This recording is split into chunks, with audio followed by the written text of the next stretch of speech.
Hi everyone, I'm Trevor with North Valley Search and Rescue. Today we're going to explore another video in our rope rescue series. As always, this video is for use in conjunction with professional training for North Valley Search and Rescue within the scope of our SOPs utilizing our equipment. This video is not a comprehensive training package, but rather a small component of training and should be used under the guidance of a qualified professional trainer. There are many methodologies and avenues to achieve a desired outcome, but paired or performed incorrectly can result in injury or death. All ratings discussed are with new, fully rated equipment under perfect conditions, which never happens.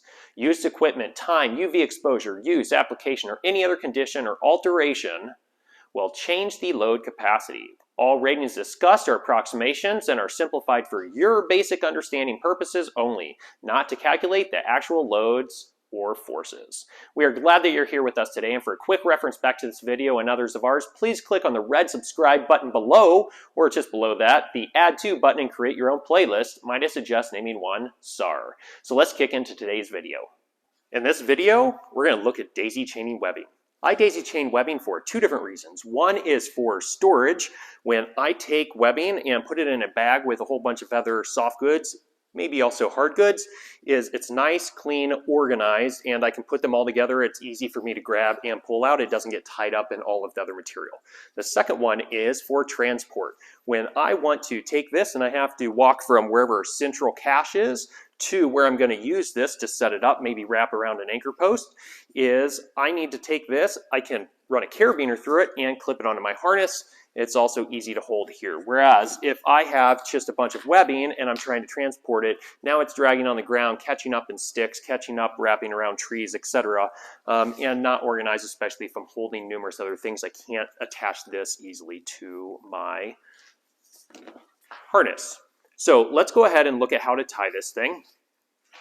So I'm going to take this long chunk of webbing, and for us at North Valley Search and Rescue, we tie from the middle of the webbing. So we have to find the middle of the webbing. So we're going to grab two ends, put the two ends together, and then pull them evenly until we end up in the middle of the webbing. Okay, we fold it over so we have a bite, and what I'm going to do is step over here so that you can watch. What I'm going to do is lay the bite over, in this case my left hand, so it's drooped on the front, and I'm going to take my hand and roll it over along the webbing and then pinch these two strands here with my right hand. Okay? Once I've done that, you'll notice that there's a loop here and there's these tail strands here. I'm going to take a bite of these two tail strands, push it through the loop, and then I can pull the two ends to make it snug. Now I've got a new loop, so I take the two tail ends, I make a bite and I push it through the loop, and I've got a new loop. I can take two strands, push it through the loop, pull it snug. I can take two strands, push it through the loop, and I can continue to do this until I get down to the end. So at this case, I want to be able to lock this off so it doesn't just unravel in the bag. So I can take these two tail ends and put it through there and pull it snug. Now I have a nice daisy chain section of webbing. So when I'm looking to undo this, I can simply pull these two strands out and pull, and the entire section will come undone. Okay. However, there are some times when that doesn't necessarily happen. And a lot of people will go, oh, well, it wasn't daisy chained right. Well, that's not necessarily the case. So what happens, there will be the instance where I've got daisy chain webbing, I find the two strands, and I pull these two strands out, and notice that that doesn't come undone.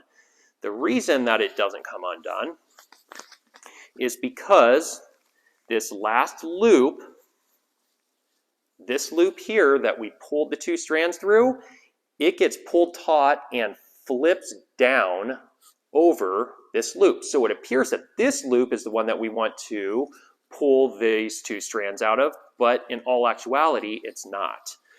So the way to identify that, with it tied appropriately, on one side I can see that there's an arch back here and that there's one pair of strands pulling out. On the other side, there is an arch and there's one set of strands going in. So there's one going in, one coming out. Therefore, I know that I pull, and then the whole thing will come undone. When it's pulled, when this flips over itself, I look at it from this side, there's an arch and there's one set of strands coming out. But when I flip it over, notice that there are two sets of strands going in that arch. So I know that that is not appropriate. So I'm going to flip it back around.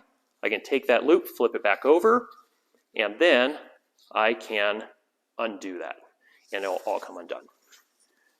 That's how we daisy chain webbing, and that's the reason that we use it. We hope this video was helpful in understanding this component of our rope rescue system. Thank you all for watching the video. Remember to subscribe below to have quick and easy access to all of our videos. We look forward to seeing you in class and out in the field.